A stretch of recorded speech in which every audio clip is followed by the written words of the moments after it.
Hey guys, my name is Misha, aka the Silky Savage, here with Building Beats. Building Beats is an educational nonprofit that teaches music production and DJing to youth at after school programs, homeless shelters, and community centers throughout New York City. We're going to be making a funk beat in Soundtrap. Okay, let's start with our beat.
Okay, cool. So let's actually investigate how that was created. All right, check it out. First off, we're going to start out by talking about the percussion and rhythmic elements of this beat. So let's zoom out and see what we're working with. So you'll notice we have about 5 different rhythm instrument tracks and then 4 harmonic melodic tracks. So first off, we have our drum kit over here, and I've chosen the clean red Soundtrap drum kit. It's just like an acoustic kit, and the pattern throughout is pretty simple. It's just a 4 on the floor with snares on the 2 and the 4 and a hi-hat on every quarter note as well. I've got a couple fills. Nice. You'll notice that I put a crash on the downbeat coming into the first chorus. And then I have a little fill going into the second chorus after the verse. Once again, I have that crash on the downbeat. And then for the second half of the first part of the breakdown, I just have a 4 on the floor.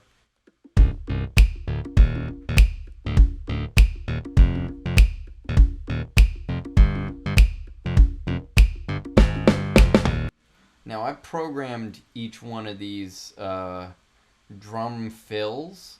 You can find some fills in Soundtrap's library, but as you can see, I actually programmed these, and that's what's going to give your funk beat an element of authenticity, because if it's just the same beat on loop, you know, there's nothing signaling the listener to the change in section. And then for the very end, we actually switch over via a fill to this open hi-hat pattern. the very end,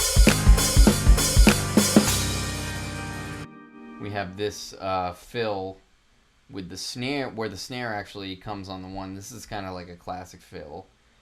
The snare actually replaces where the kick is with the 4. 1 E, 2 E, 3 E, okay? And then we just have the crash and the open hat at the end to signal our finale. So the next percussion element that we have this congas. And now I have 3 different conga loops that I took directly from Soundtrap's library. They first appear for the breakdown. They continue for the double chorus, and you can listen. Nice and funky.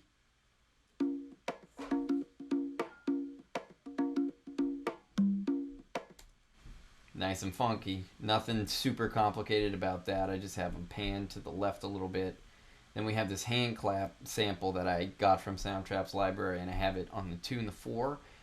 It comes out during the breakdown for the first part, but then comes back in until the end. Now this the sample I got, that's not an effect. This sample actually has a ton of reverb on it. You can use reverb on your claps. That's what's going to give some length to those 2s and 4s, which you desperately need for this style of funk. And then we have a finger snap that comes in starting on the breakdown, and I keep it going throughout. This one, I think I actually put a little reverb on it.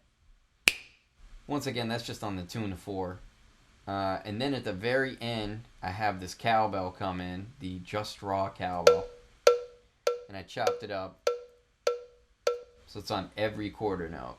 Sounds good. I mean, I put a little bit of reverb on it, and so this is, if I just play our percussion, this is what it sounds like. It's pretty funky.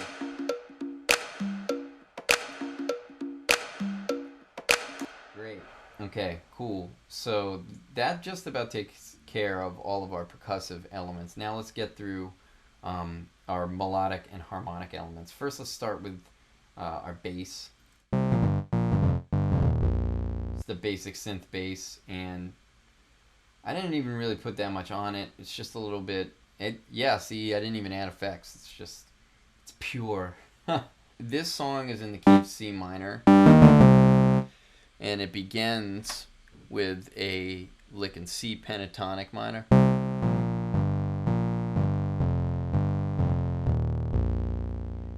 So, just for those of you who don't know what C pentatonic is, that's the 1, the 3, the flat 3, 4, 5, flat 7, 1, and in this case that's C, E flat, F, G, B flat, C. And then goes into the chorus.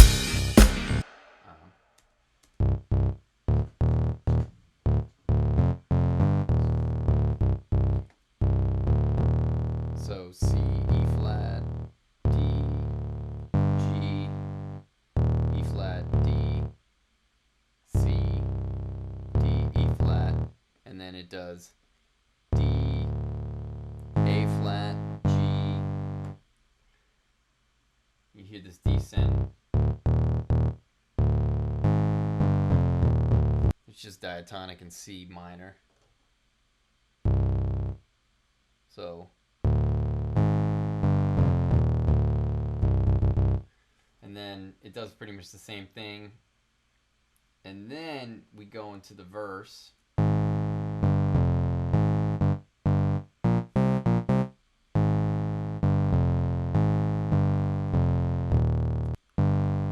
So it's A flat, G, F, A flat, G, B flat, C, B flat, C, A flat, G, F, A flat, G, F, E flat, D. And then the last part of the verse.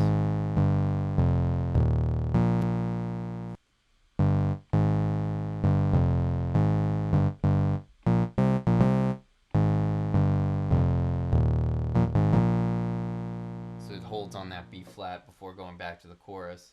Now the only other part to this song is the bridge, which is just ascending.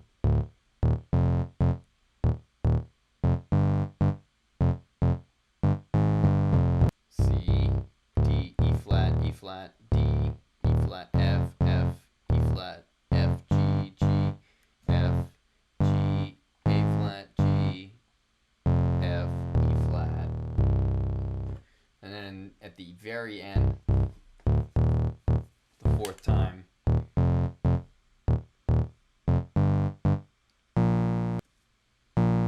holds on that B, and then it goes E flat, D, back to C. So it's sort of similar to like how the verse ends, but with this extra lick.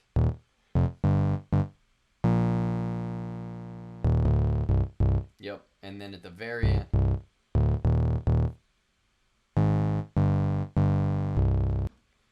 the very final lick, you'll notice that this bass is pretty heavily syncopated, so you know it's a lot of 16th notes, but it doesn't necessarily need to be complicated to be funky. It just needs to sit in the groove. And now I've nudged a couple of these notes so that they're actually a little bit behind the kick, which is a technique to create what is known as the pocket. Next we have our clavinet, which I've covered before is one of the funkier instruments. And on the clavinet, I took off some of my effects. I had a little slap back on there. Slow that back on. Nice. Okay.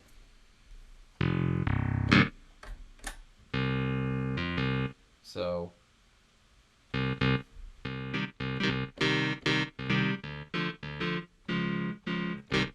the chorus is C minor, D minor, D flat major, and then the turnaround is A flat major 7, G minor 7, F minor 7, E flat major 7, but it's really actually C minor 9. It's the E flat G, B flat D has a C underneath it. So you can hear that right here.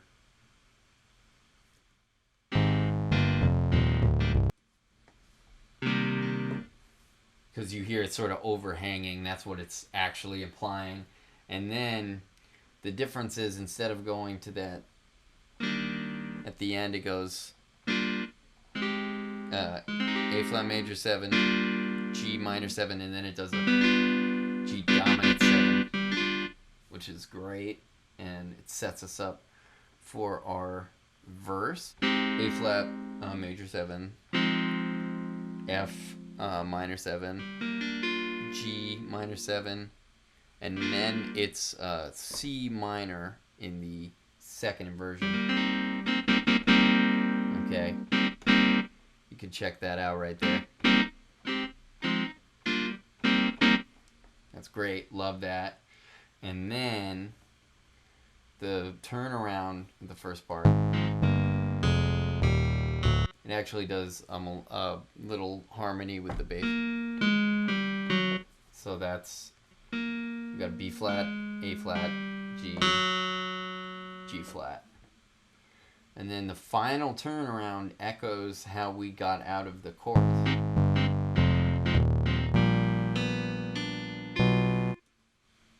So you got A flat major 7, F minor 7, and then it does, it arpeggiates that G dominant 7th. We have the same thing going on in the chorus, and now what the clavinet does during the bridge is it just doubles the bass.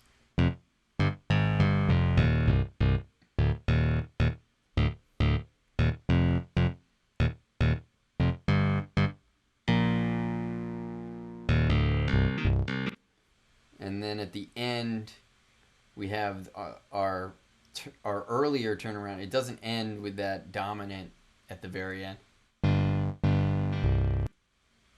Well, it does, but it still goes back to the...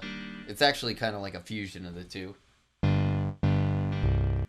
A flat minor 7, G minor 7, G dominant 7, and then does that E flat major 7, which is really C minor 9. Okay, and then, so our next element is the Duke in Berlin patch, which I'm pretty sure is just supposed to be an ode to the late great David Bowie, and it's a string patch.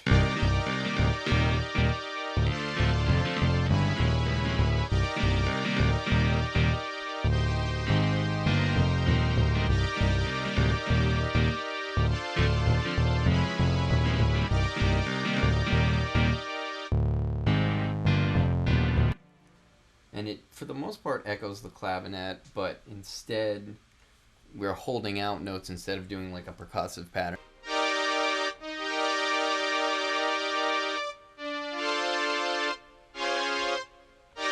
So we have E major 7 and E major 7, which, as we know, is C minor 9, D minor 7, E flat major 7.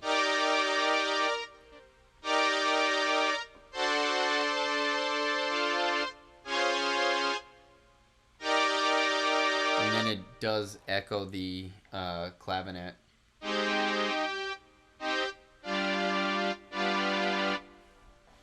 And that's pretty much it. That's the entire part. I just added it so that the choruses would have a little more heft. And once again, it doubles the clavinet at the very end.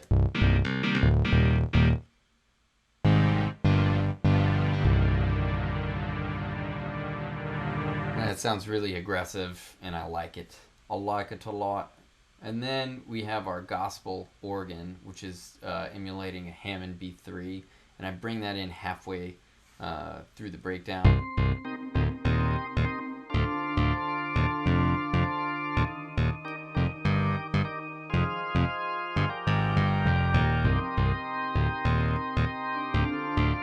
Now, during the chorus, it doubles what the Duke in Berlin patch is doing. But during it has its own moment during the breakdown. C minor 7, D minor 7, E flat major 7, F minor 7, G minor 7, does it again, and then at the very end, it's like an F5 sus chord, but it's got the B in the bass, so it creates like a sus chord, or like a B sus 2s.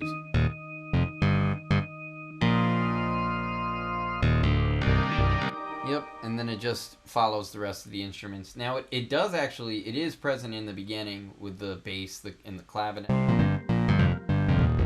I just kept it in there for show. Now I don't really have anything on this other than a little bit of a reverb and a high cut. But other than that, that's the entire beat, and it has come out pretty funky. If you want to make it even funkier, you could add like chucking 16th note guitar stuff. Some more percussion would be great, and a key element is going to be that whatever you add should fit in. You know, funk is almost a lot of times about what isn't played and the notes and the spaces you leave in between the notes. So maybe focus mostly on once you've completed your beat. If you're gonna add anything to it, really want to be judicious about what you add. But other than that, slap some compression on this baby and it's a done deal. So thank you guys once again for joining me. My name is Misha, aka the Silky Savage, here with Building Beats. You can check us on the web at buildingbeats.org. We're also available on all social media handles, Twitter, Facebook, Instagram, at Building Beats. If you enjoyed this video, you can check out some more of our Soundtrap how-dos. Be sure to like and subscribe. Happy beat making, y'all.